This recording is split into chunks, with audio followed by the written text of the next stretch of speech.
ओम श्री आशुतोषाय नमः। श्री गणेशाय नमः। श्री हरिवंश पुराण हरिवंश पर्व 10वां अध्याय। वैवस्वत मनु के वंशजों का वर्णन और पुरुरवा की उत्पत्ति।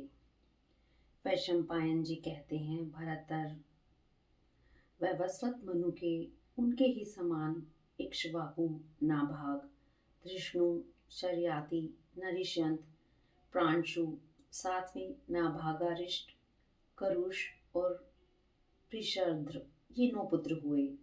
प्रजापालक तात इन 9 पुत्रों के उत्पन्न होने से पहले प्रजापति मनु ने पुत्र की कामना से मित्र वरुण की यज्ञ की थी। भारत जब यह इष्टि हो रही थी, उस समय मनु ने मित्र वरुण के लिए आहुति दी।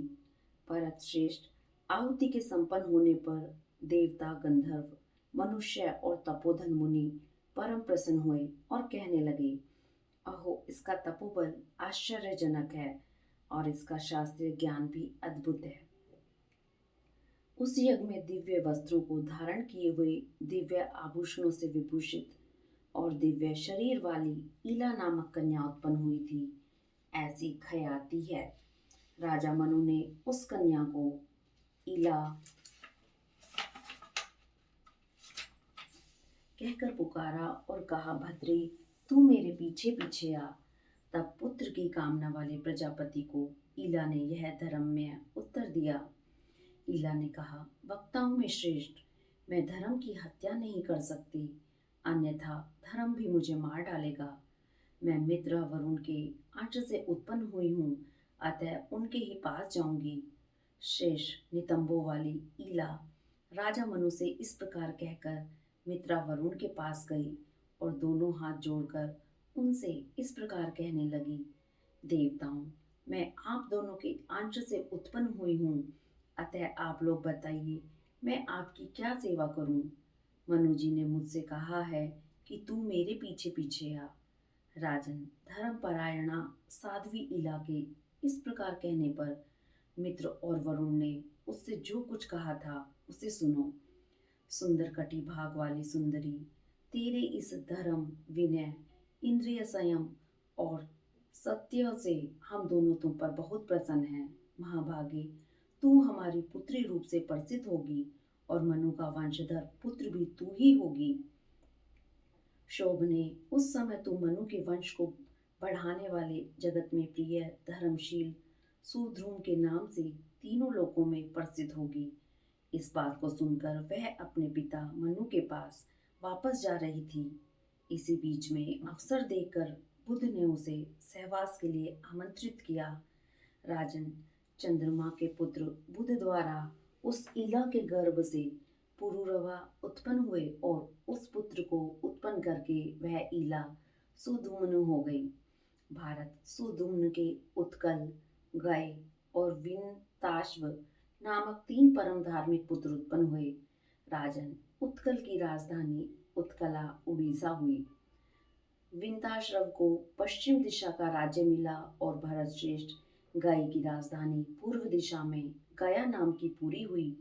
तात शत्रुसूदन मनु के सूर्य में प्रवेश कर जाने पर उनके इक्ष्वाकु आदि 10 पुत्रों ने पृथ्वी को 10 भागों में बांट दिया। मनु के बड़े पुत्र इक्ष्वाकु को मध्य देश का राज्य मिला। यज्ञ स्तंभों से अलंकृत एवं वन और खानों सहित यह सारी पृथ्वी इक्ष्वाकु की ही है। सुधुमन कन्या भाव के कारण इस सौभाग्यपूर्ण पद को न पा सकी, परंतु कुरुद्वह वशिष्ठ जी के वचन से महात्मा धर्मराज सुधुमन को भी प्रतिष्ठानपुर झूसी प्रयाग का राज्य मिल गया था। महायशस्वी सुधुमन ने राज्य पाने के बाद प्रतिष्ठान में कुछ दिन तक राज्य किया। फिर उन्होंने अपना राज्य पुरुरवा को दे दिया। उत्कल के 3 पुत्र थे, जो तीनों लोकों में प्रसिद्ध थे। उनके नाम थे धृष्टक, अम्बरीश और दंड। महात्मा दंड ने दंडकारण्य नामक वन का निर्माण किया, जो तपस्वियों के लिए परम उत्तम आश्रम तथा लोक में उत्पन्न अत्यंत विख्यात है। उसमें प्रवेश करते ही मनुष्य समस्त पापों से मुक्त हो जाता है। भरतवंशी महाराजा। सुधुमन कन्यावस्था में एल पूर्वा को और पुरुष अवस्था में उत्कल आदि अन्य 3 पुत्रों को उत्पन्न करके स्वर्ग चले गए।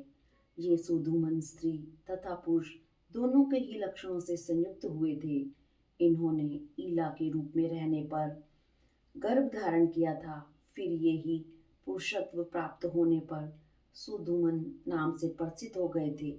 भारत मनु के पंचम पुत्र नरिश्यंत के पुत्र शक हुए और मनु के द्वितीय पुत्र नाभाग के पुत्र राजेश्वर अम्बरीश हुए। मनु के तृतीय पुत्र धृष्णु के धृतराष्ट्रक नामक क्षत्रिय हुए। वे रण में ढीठ थे। मनु के 8वें पुत्र करुष से कारुष नाम वाले युद्ध दुर्मद क्षत्रिय हुए। यह हजारों क्षत्रियों का मंडल परम पराक्रमी था। मनु के 7वें पुत्र नाभाग अरिष्ट के क्षत्रिय पुत्र वैश्य हो गए। मनु के 6ठे पुत्र प्रांशु के एक पुत्र हुआ। वह शर्याती नाम से प्रसिद्ध था। मनु के 5वें पुत्र नरिशंत का पुत्र दंडधारी राजा दम हुआ। मनु के 4थे पुत्र शर्याती की 2 संतान उत्पन्न हुई। उनमें एक तो पुत्र था जो आनर्त नाम से प्रसिद्ध हुआ और एक कन्या थी जिसका नाम सुकन्या था। वह चैवन ऋषि की पत्नी हुई। आनर्त के रेव नाम का महाकांतिमान पुत्र उत्पन्न हुआ। उसका राज्य आनर्त, जहाँ आज द्वारका है, देश में था और उसकी पूरी राजधानी का नाम कुशस्थली, आज की द्वारकापुरी थी। रेव के पुत्र रैवत हुए। इन्हीं का दूसरा नाम कुकुदि था। ये धार्मिक थे। रेव के सुपुत्रों में ये सबसे ज्येष्ठ थे। कुशस्थली का राज्य पाने के अनंतर एक दिन ये अपनी कन्या के साथ ब्रह्मलोक में गए। वहां ब्रह्मा जी के समीप गंधर्वों का गीत सुनने लगे। राजन, संगीत सुनते सुनते ये 2 घड़ी वहीं ठहरे रहे। इतने ही समय में मानव लोक में अनेक युग बीत गए।